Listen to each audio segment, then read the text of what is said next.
to the Film and TV channel. We're going over to ITV today to have a look at, an interesting series that's definitely split opinions, this one, and it always will do, because obviously it's going to be compared to a series many moons ago, over 30 years ago now, that first aired. Of course, I'm talking about the Larkins. Of course, back in 1991, we had the Darling Buds of May, and obviously that was very, very popular. I think it scored Internet Movie Database 7.8 out of 10. But now we've got the Larkins, haven't we? Which hasn't been received quite as well in some quarters. But as I said, it has split opinion. In fact, there was another Larkins back in 1958, another TV series. So, of course, the Darling Buds of May wasn't the first. It's over 6 episodes, this comedy drama, produced by Genial Productions for ITV, and it began on the 10th of October 2021. And of course, it's the most recent adaptation of H.G. Bates's novel, The Darling Buds of May. Both the novel and the series are set, of course, in 1950s Kent. This is an unusual 1950s Kent, but it's a drama, it's not real life, so they can get away with certain things and revolve around the life of Pop and Ma Larkin and their 6 children. Yes, he didn't have a television growing up, this lot. The series stars Bradley Walsh as Pop Larkin and Joanna Scanlon as Ma Larkin. Quite age-wise, a little bit older than I think they would be normally, to be honest with you. Got quite young children. I think obviously it doesn't fit with the mum and dad. You know, it doesn't seem to fit quite right. More like grandparents and parents. But that's a small quibble, I suppose. And of course, the eldest daughter was played by Catherine Zeta-Jones, wasn't it? In Darling Buds of May, it's played Mariette. Is played by Sabrina Bartlett in this. Not quite as eye-catching as old Zeta-Jones back in the day, I must admit. And Tock Stephen, plays accountant Cedric Charlie Charlton. He couldn't get much further away from the original if you tried with that one, I think. A Christmas special already been commissioned. Is it going to be worth waiting for? Well, I'll let you know at the end of this. But that was commissioned before the first episode was broadcast. And that's going to be broadcast on Boxing Day. So if you do like your little bit of the Larkins, that's going to be Boxing Day. Interesting enough, they got some audience figures on Wikipedia. The first 4 episodes, they've not got episode 5 and 6 yet, but the first episode was watched by a very healthy 6.62 million here in the UK, and then it dropped to 5.58 for the second, and then dropped to 4.7 for the third, but the fourth one got 4.87, so it went up slightly, but they lost about 1.75 million viewers from episode 1 to episode 4, which, there always is a drop-off unless it's something really special. But I think episode 4 climbed a little bit. It's about trains. I think that might have attracted a few more guys to watch it. Overall, though, as I said, in Internet Movie Database, Darling Buds of May scored 7.8 out of 10. This is currently only at 5.2 out of 10, so a very low score. That's based on 690 reviews. And there are quite a few 10 out of 10s, and there are quite a few 1 out of 10s. But I've included them anyway for the stats. Of that 690, 398 voted it 6 or more out of 10. So that's about 58% positivity, so a little bit higher than the average. But so that's just under that 60% I look for a film or a drama series. The episodes themselves, I've nothing for episode 6 because I'm recording this the day after it actually finished. So I'm recording this on the 15th of November. It finished transmission on the 14th. You can watch it all on ITV Hub if you've got access to that here in the UK or abroad, if you can get access to that. Episode 1 only scored 5.5. Interestingly enough, I mean, you start to make direct comparisons, don't you, with episode 1 to what you know. So it only got 5.5, but it did improve after that. Episode 2 got 6 out of 10. Episode 3 got 6.2 out of 10. Episode 4 got 6.4 out of 10. And episode 5 got 6.7 out of 10. So obviously the viewing figures have gone up slightly, or the likability or the positiveness has gone up as the things moved along. And I think that's fair, because you get to know the characters. Obviously, you think back recently, we've had the second series of All Creatures Great and Small, the new version, obviously the first season. That took 2 or 3 episodes to get going, and once you got into the new characters and the new actors of the characters, not the characters are the same, but once you got into the new actors, it did grow on people. All Creatures Great Small. for instance, myself, I wasn't overly impressed with the early episode 1 and 2, but by the time the season had finished, I was quite impressed. But so this looks as though it may be having a similar effect on some people. So my views, there you go. Yeah, the reviews, obviously, as I said, there's quite a lot of 1 out of 10s and 10 out of 10s.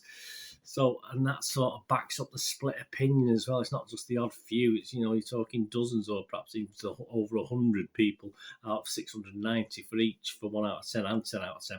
So it is splitting opinions greatly. And the main criticism, there's 2 main criticisms. The first main criticism is the makeup of the cast. And I'm talking obviously, I'm talking people of colour, etc., being involved in this, when obviously it wouldn't perhaps have been like that in the 50s. But I said that's only a minor thing to my eyes. It's a fictional drama, so they can do what they want with it, for me, to be honest with you.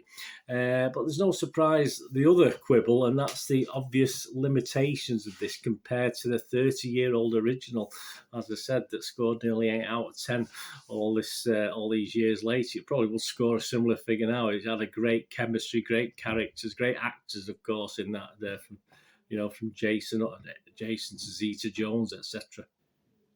I can get over the first critique, as I said, about the casting. That's fair enough. But yes, I am a fan of the original, and it was extremely hard not to make a comparison, as it was with All Creatures Great and Small. But they finally won me over. But obviously, interestingly enough, those who haven't seen the original, who commented on the review sections, it's generally favourable. A lot of people said I haven't seen the original, but I found this quite nice. But it is a nice, easy watch. Don't get me wrong. It's simple. The storylines are simple.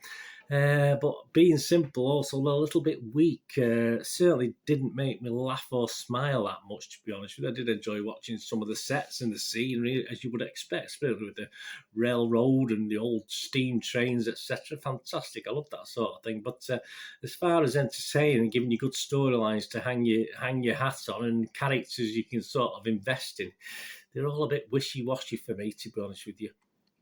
And you get that feeling that the actual actors themselves probably had more fun doing this than as the audience is getting out and watching it, unfortunately, which isn't a good sign. It is nice to escape, of course, to a make-believe world, a simpler time in the country in the 50s, which is what the original was, Darling Buds of May, and the original novel to some extent. But we do at least need something to latch onto, a character who makes us laugh, or stories that sort of grab us, and it all seems to sort of fade away. Really, there's nothing really to hang your hat on, nothing really to get excited about. It's all just a little bit bland for me, to be honest with you, which is such a shame, because it's a nice looking thing. Will I wait with bated breath for this Christmas thing? Probably not. I have no doubt there'll be a big tree in the Larkins will put the boat out as far as spending money on decorations. It'll be nice to look at, but unless you come up with an half decent story to go along with it, I'm not too sure it'll hold my interest anyway. And I suddenly probably look forward to Call the Midwife more if there's a Christmas special of that, to be honest with you. But yeah, it's got to have some meatier storylines or funnier storylines. As I said, it does try. There's humour in it, but it's not. I can't even remember really smiling. It's something I have on in the background. I started watching it.